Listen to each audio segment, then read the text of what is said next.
Hi, this is Margo Timmins of Cowboy Junkies, and you're listening to the Nothing Shocking podcast.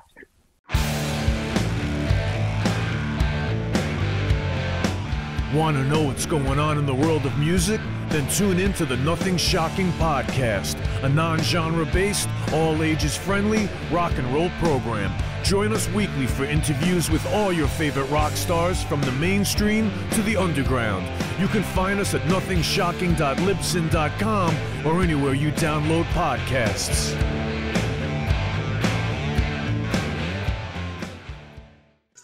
We're putting the band back together. The numbers all go to 11. I'm talking about bands that rock. Led Zeppelin. What about Sabbath? AC/DC. Motorhead. Does that mean it's louder? Isn't it any louder? Well, it's one louder, isn't it? We're not worthy! We're not worthy! Why don't you just make 10 louder and make 10 be the top number and make that a little louder? These go to 11. I get up off the ground and raise my head. Days like this, think I should be dead. One for Satan, two for me. Let's cheat the devil, it's fun, don't you agree? Welcome to the Nothing Shocking podcast. I'm your co-host, Jeff Untied, and with me in Dog Bowl Studios is Coach Nez. You can find the Nothing Shocking podcast on Libsyn or any podcatchers. Like our Facebook page or follow us on Twitter at NoShockPod. You can also find the Nothing Shocking podcast on Rock Rage Radio every Sunday morning at 7 a.m. Central Time. Our sponsor is Ragged Records, located in downtown Rock Island, Illinois, and downtown Davenport, Iowa. We'd like to thank the Hong Kong Sleepover for allowing us to use their music for our intro and bumper ending. Tonight's guest is Margo Timmins from the Cowboy Junkies. Yeah, she's promoting the new Cowboy Junkies album, Songs of the Recollection. It's a collection of covers. Yeah. Very good album. Great interview. Let's get to it. All right, good night. Good night.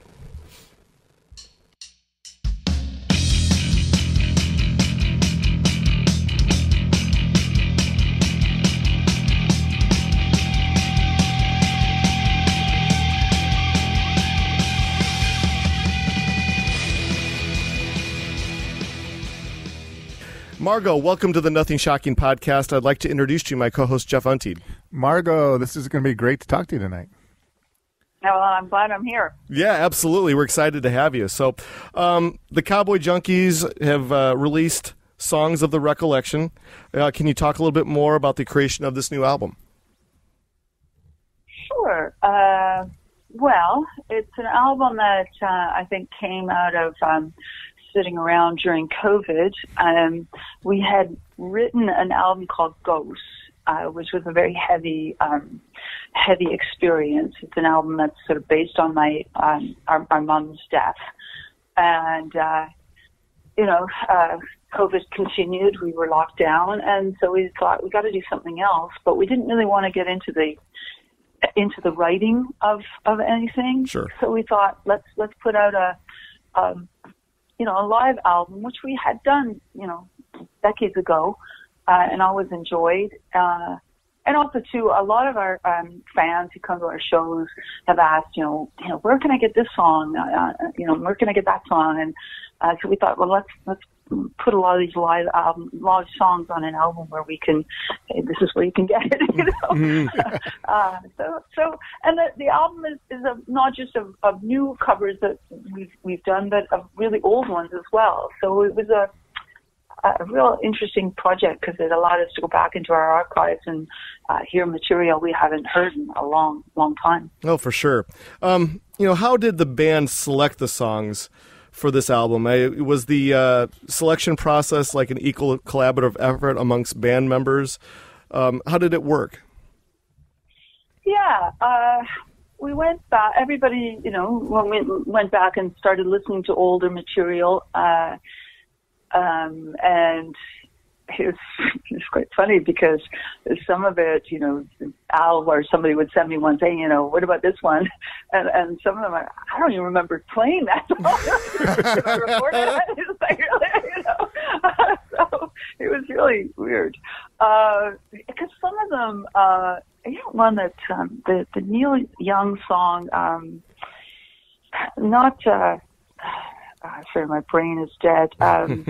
Not the, oh God, it's good. I should have it in front of me. Anyway, there's two Neil Young songs. One of them, we only recorded once, and I had totally forgotten that we'd recorded it. But the recording was pretty good, and it's a good song. So we thought, okay, that's cool. Let's do it. So the selection was just from everybody. Whoever thought this was a good song, and we all agreed, and we wanted a wide variety and from a wide range of ages, of years, so decades of when we recorded them. So some of them, like 5 years, we knew for sure that was going to go on. That sort of was how we did it. There was no big process, just listening to music and liking it.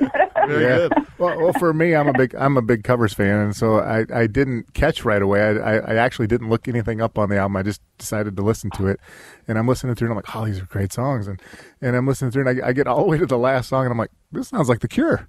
and so that's when I looked it up, and I was like, oh, these are all covers. And I'm like, this is cool. Yeah. Well, The Cure, Alan and Mike and I are all of the age that during the sort of late 70s, early 80s, we were, 18, 19 years old. So we were pretty much ripe for the punk era. And, we saw all those bands, The Cure and Joy Division and all of them in clubs, just in Toronto. And we would get in the car and drive to New York City just to see a band and then turn around and come back, because because we were 19. Yeah. And you could do that in those days. But, so, that again was a reflection of not who we are now, but certainly our influences, because that era is a huge influence on, especially on Al and his bass playing and how he approaches it, and the open space and just the jamming when we do jam. So yes. No. Oh, very good. Yeah, my 17 Seconds, The Cure, that was probably my favorite song on there. And then the second one was one of the Neil Young songs, the Don't Let It Bring You Down. Oh, yeah. Yeah, I forgot. My brain is so dead. That's the one I was trying to remember. That's one we've been doing for years at our live shows. It's the other one, which is... Love in Mind? The one Love in Mind. And I can't really even remember why we recorded it, but I think we recorded it for I think it might have been a Neil Young tribute album or something like that, which a lot of the songs, like the Graham Parsons songs, was done for a Graham Parsons tribute album. So, which is always fun because you're honored to be on a tribute album of somebody you love. But also, too, then sometimes you're handed a song that you might not have done, you might not have ever tried to do, and they're often challenges. Absolutely. Well, my favorite song is No Expectations, your cover of the Rolling Stones classic.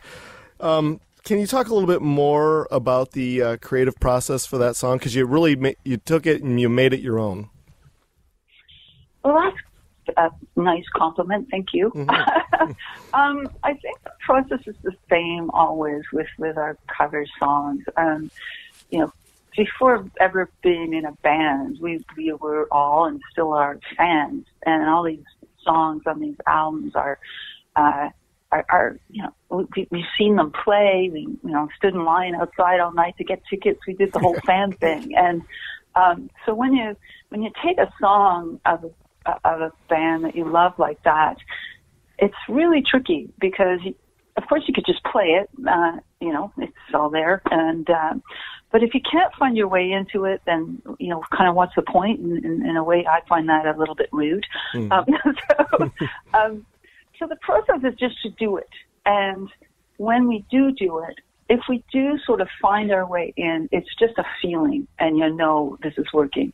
When it's not working, which a lot of our covers don't, it just sounds like the original, and we're trying to pretend we're Springsteen or something, and it just doesn't sound right.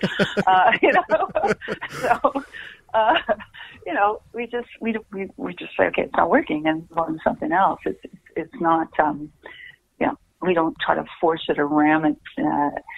What we have sometimes done is gone back to it years later to see, can we do it now? Sometimes that's worked, and sometimes it hasn't. But there are so many songs out there that we all want to cover. So it's never hard to find songs to suggest to the band. To say, let's try this, and we always try them for sure. Nice. Do you ever find it to when it comes to covering a song, the band has tried to cover this song and give it the justice that it deserves, but it just doesn't work? Have you and the rest of the band has this ever occurred where you love the song but you just can't make it right and you just kind of give up on it? Has that ever happened to you? Yeah, that's what I mean. A lot of songs don't ever come out of our, recording studio, or go into the recording. I should say they don't come out of our rehearsal studio, in that we've tried them and it's just not working. It just sounds like a bad version of that song. So, yeah, a lot. Well, it never fails, for myself, and Jeff and I are on different spectrums when it comes to covers. He loves covers, and I'm very selective on the covers that I do like. Mm-hmm. But I find that a lot of bands try to force the cover situation. They're forcing the song, or the label's forcing the song.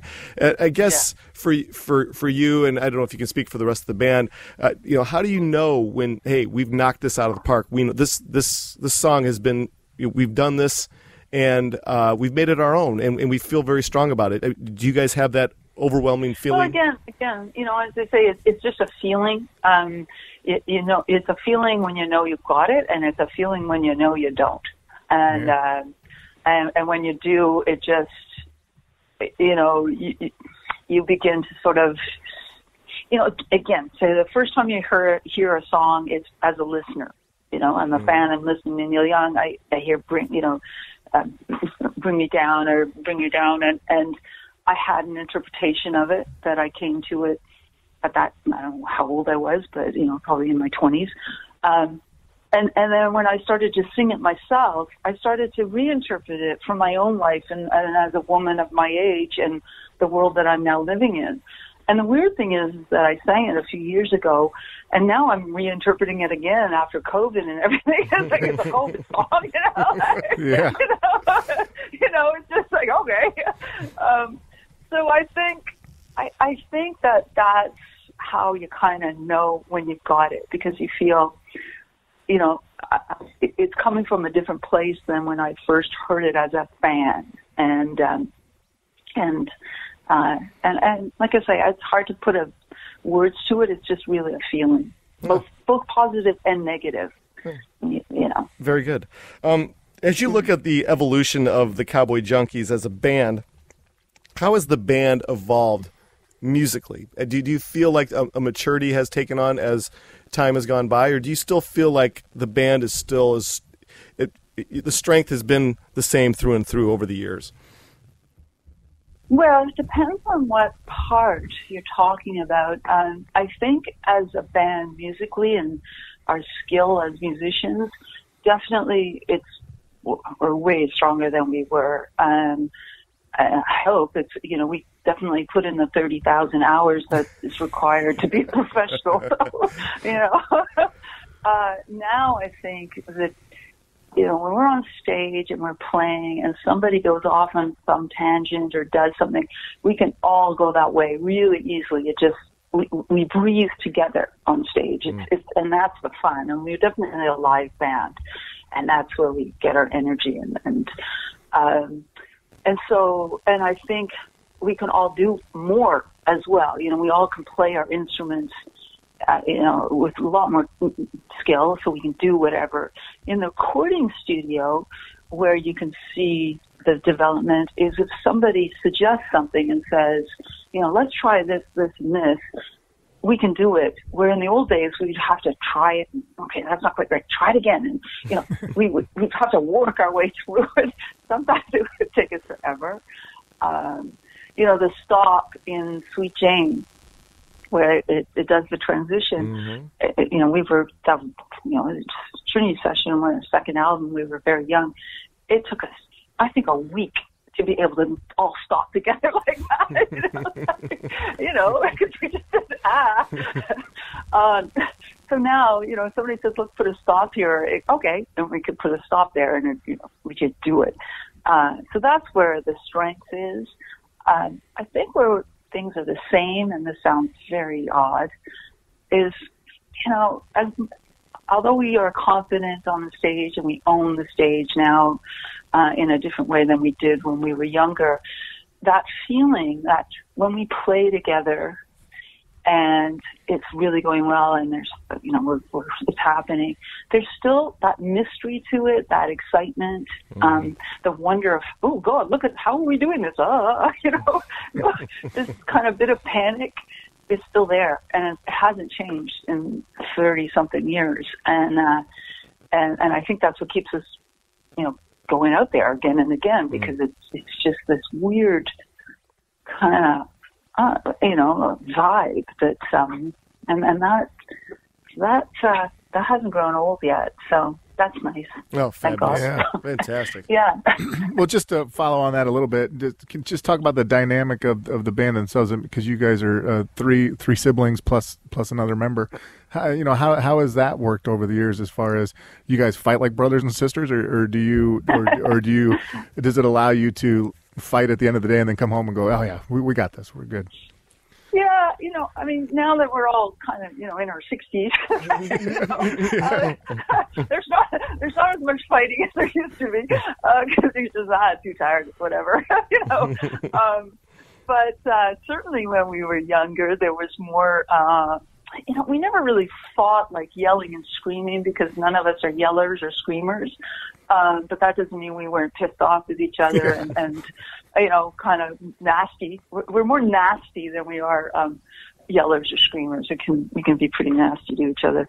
But I think because we grew up that way, we grew up in a pack of six, and there's, I don't know if you have lot of siblings, but it can get pretty rough. So that kind of stuff never, we'd fight and that would be it. We always knew how to make up or not make up, because we just move on, like whatever. It never affected us so deeply. I think if that was going on between non-band members, we would have broken up years ago. But, it's like, so, yeah, I think the fact we were siblings was helped us stay together.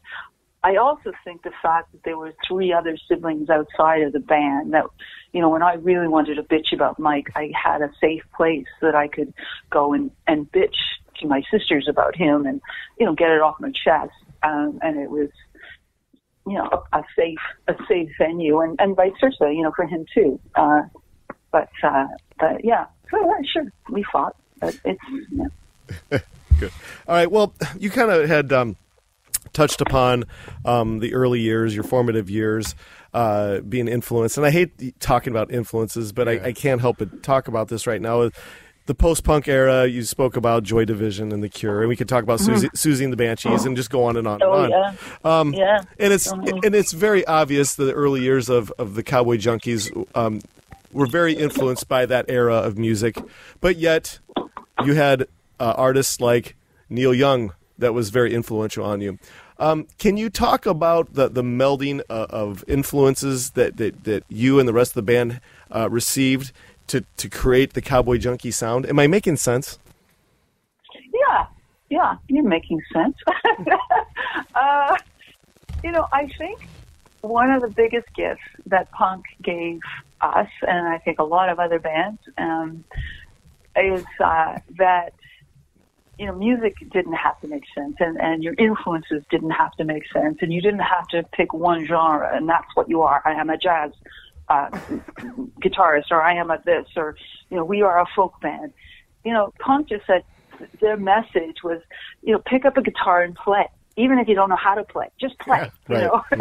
And that was such a wow, prior to punk, in the 70s, my brother and Al and I, we would go see the big, huge bands, The Who and Rolling Stones and David Bowie and Stevie Wonder, these big, huge arena shows, which were fantastic.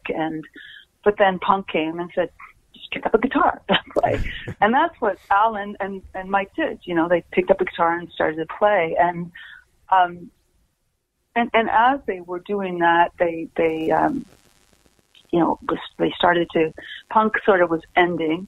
They got more into jazz, which was something as a young kids we didn't really get into. I'm talking now we're in our 20s. Mike they moved to London and I was still in Toronto, and Mike used to send tapes home of all these jazz players, and so that sort of crept into their music. And the whole folk thing that's just Canada. I mean, you can't be Canadian without knowing Neil Young and Gordon Lightfoot and exactly. Coburn, and like all that. You have to know them. So that was just part of that whole rock and roll 70s. Was also on the other flip side of that was the folk.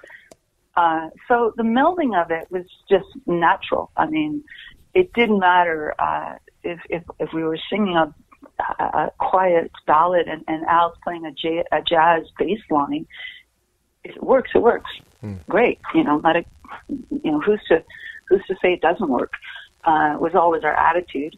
And we never really looked at it that closely, what we were doing, and we were just, it sounds good. Okay, let's do it. And that was our always, even now, even though we could be a little bit more technical, we don't really think about it too much. We just do it. Oh, so cool. Yeah. Go ahead, Jeff. You want the next one? Or you want to take the next one? We kind of talked about Trinity Session a little bit. You guys recorded that in a church of the Holy Trinity. Can you talk a little bit about that experience of recording in that church and huddling around the microphone, and how did that work? Well, the church is a regular church, stained glass windows and an altar and all that, but it doesn't have any pews. It's just a big empty room as far as on the floor space. And Peter Moore, who was the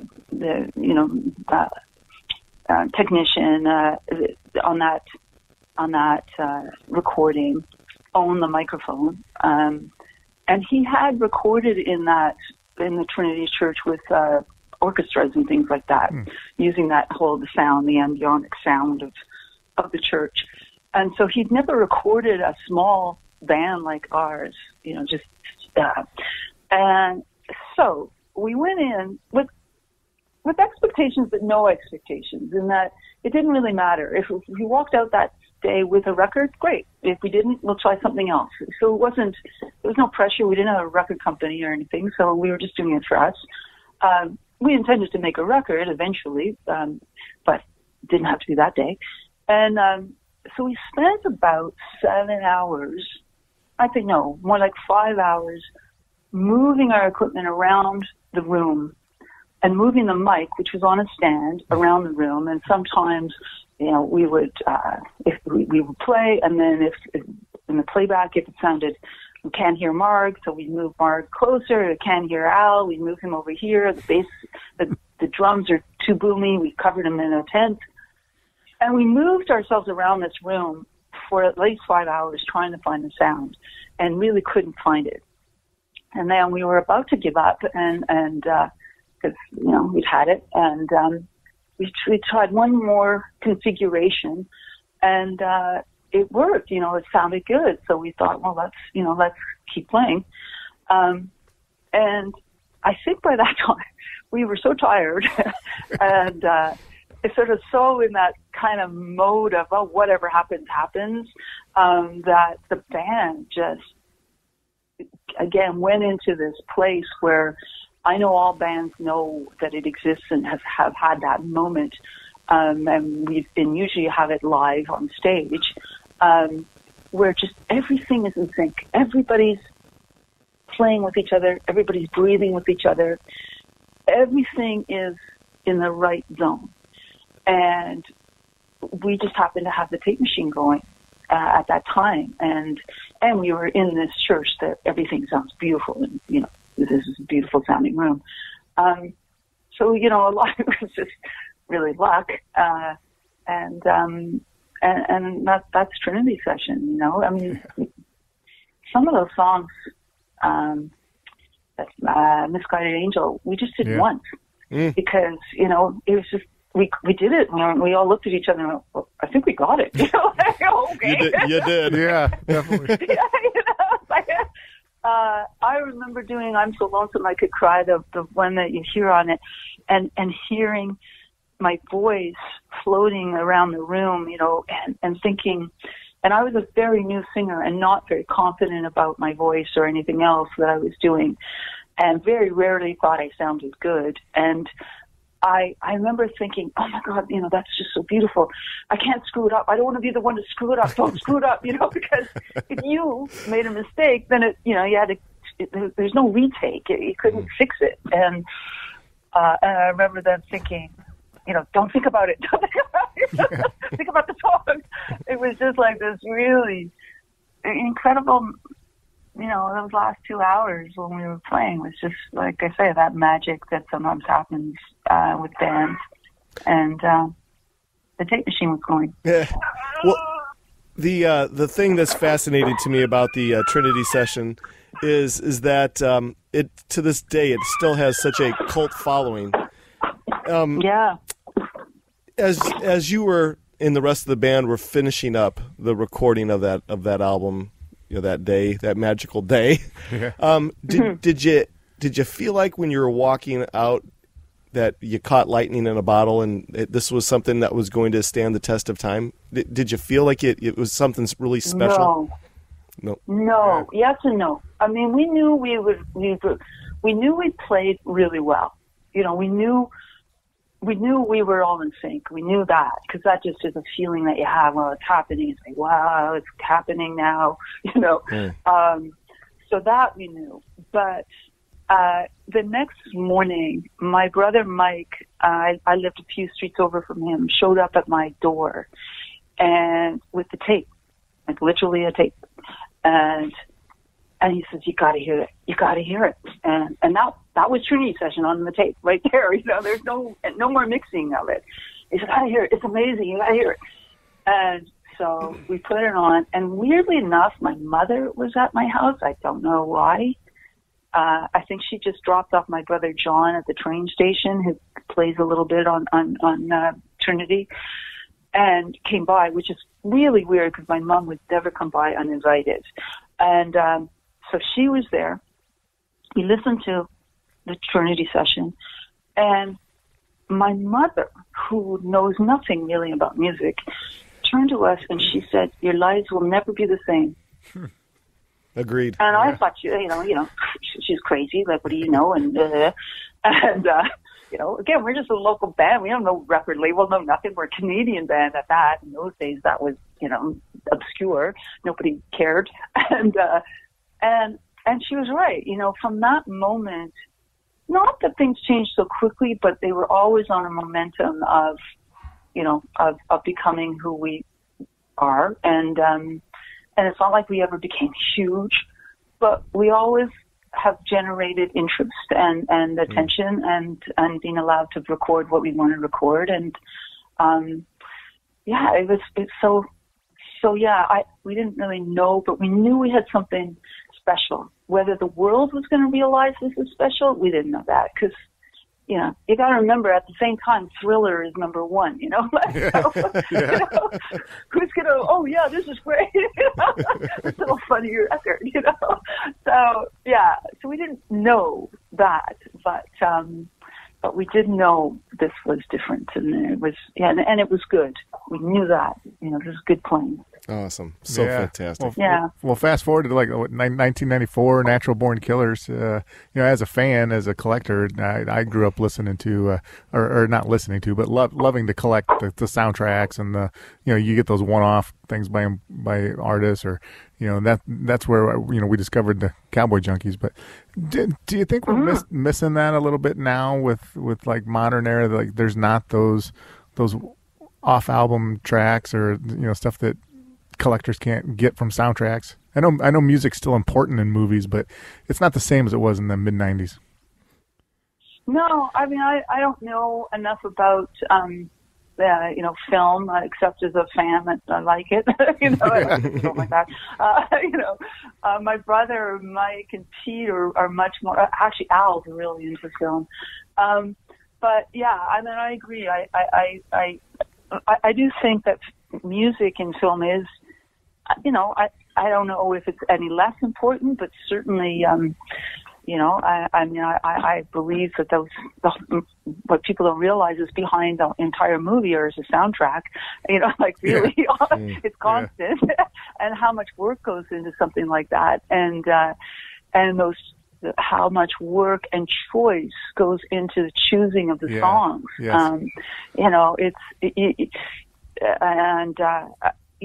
I thought Natural Born Killers was a great movie. I remember at the time everybody wondering if I was going to be upset because it's so violent, but I kind of always liked violent movies, so it didn't really upset me.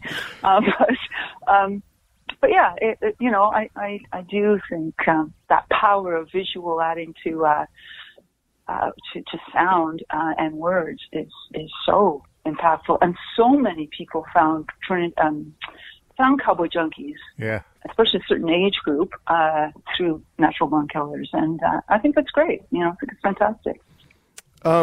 Let's fast forward here. You'll begin touring May 15th in support of the new album. Can you talk a little bit more about the band's touring methodology this summer, and what can we expect from you guys? Where are you going to be? Well, we've already started touring again. Where were we? We were just there. We were, I think, around Washington, that area. And where are we in May? We're in Norfolk, Virginia, in that area, South Virginia. And then in July, we are in Denver and that area. August, we're off. And then in September, we're in the Maine area. I think November, we're in Europe. So, I don't really pay too much attention. I just go where they tell me. Get on the bus, go there. But as far as show-wise, what we like to do is it's usually an evening with Cowboy Junkies, so that we don't normally have openers. And the reason we do that is because we have so much material now, and so many people have certain albums they want to hear something from, and just trying to cover it all is hard. Mm. So we usually do a shorter set and focus on the newer material, so Ghosts and all that Reckoning, and then take a break, and then we come back and focus on the really old stuff that people want to hear. They always want to hear something off Trinity Session, and it's hard to hit everybody's favorites, but we try. And then throughout the night, I think we sort of throw in the covers so that they're here and there for songs for the Recollection. And so that's how we do it. And usually too, in the second set, we'll do an acoustic, three songs that are acoustic. So it's just Mike and I and Jeff. So really sort of break the band down to just where songs begin. And because most songs sort of begin with Mike and I and end up where they end up. So that's pretty much, there'll be no dancing, and there'll be no big lights, and there'll be nothing much else but music. So, it's most of us are sitting down after playing. Exciting. Very Sounds exciting, right? Very exciting. It's my kind of show. Yeah. Absolutely. Well, we have one last question for you. Jeff's got it for you. Yeah, you talked about being, a little bit of, when it first started, timid, singing and all that kind of stuff. And I read that was it 10 years that it took you to get comfortable with singing in front of an audience? You suffer from stage fright. Can you talk about that experience, and what helped you overcome it? I wouldn't say I had stage fright, because stage fright is a real thing, and it's debilitating, and and I don't like, especially with any sort of mental illness, I don't like to use those like, oh, I'm depressed. Don't know, real depression is really serious. Yeah. So I don't like to sort of throw those words around. I didn't suffer from stage fright where I was sick or debilitated. I just didn't have the personality, Yeah.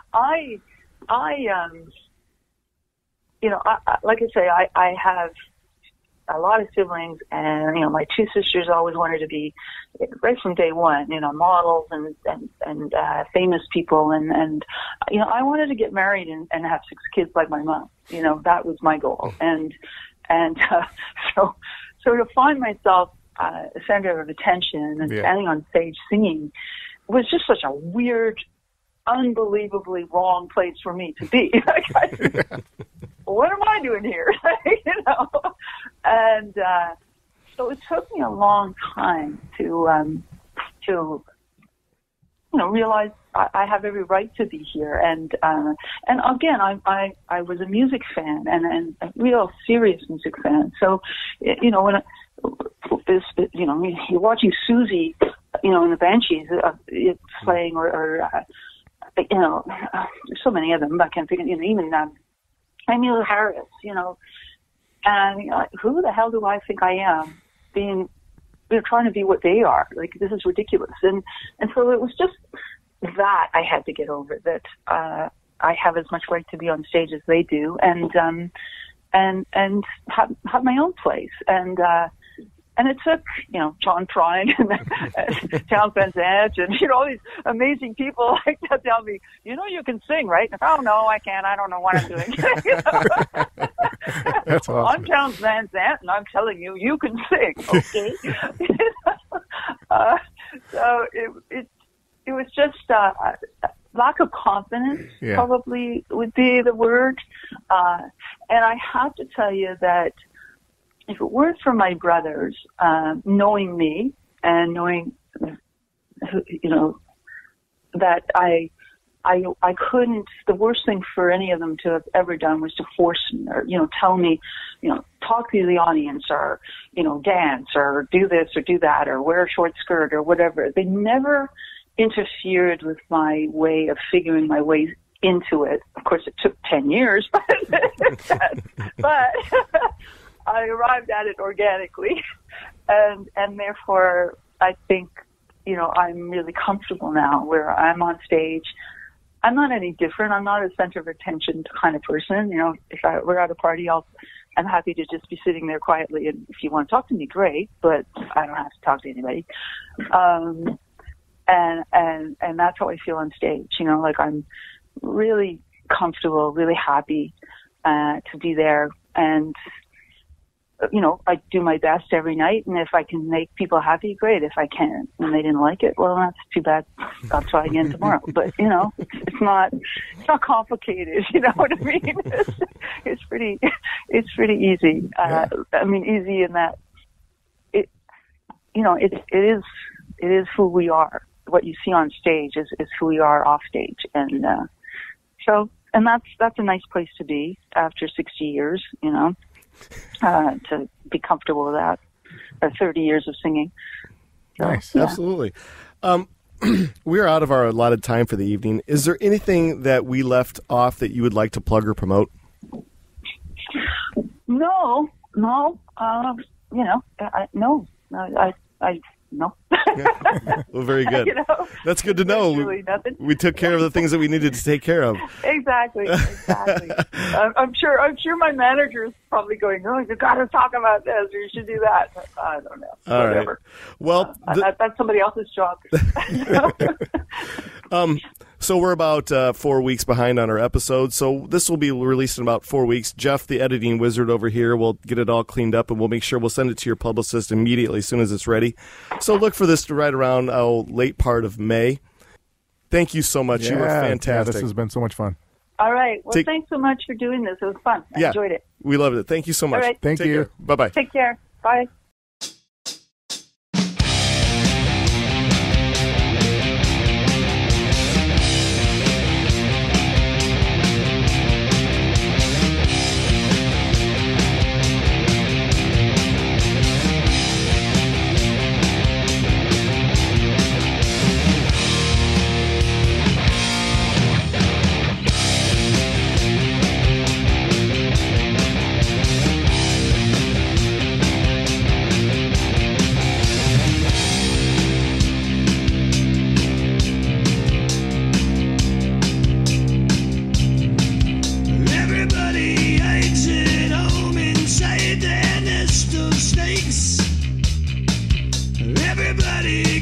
turns the stone and makes their own mistakes.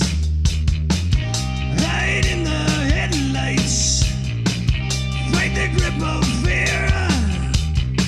You can make your dreams come true, but you just can't do it here.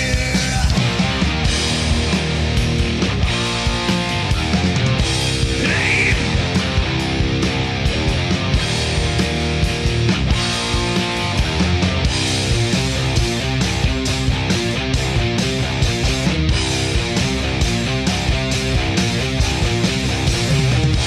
Everybody eyes the gun and screams inside their head.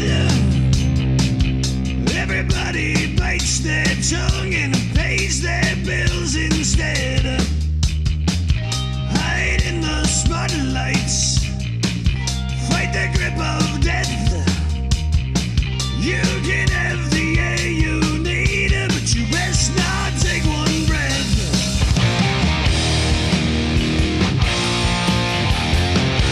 Hey.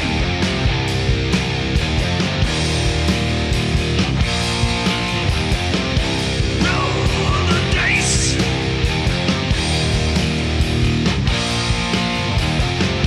Take your chances.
Everybody knows the game is fixed, there is no prize.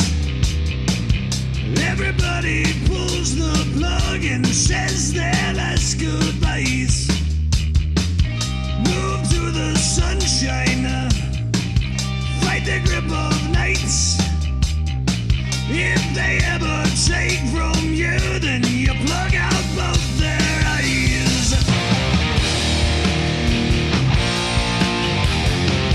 Hey.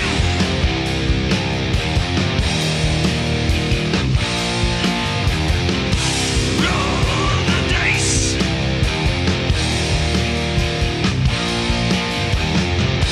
Take your chances.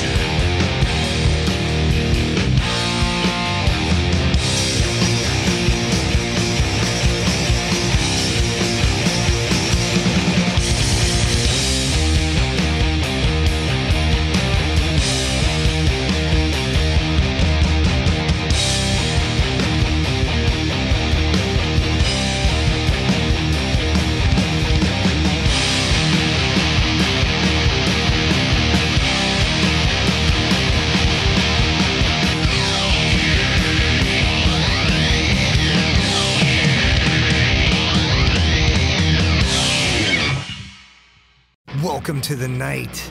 You think you know Night Demon?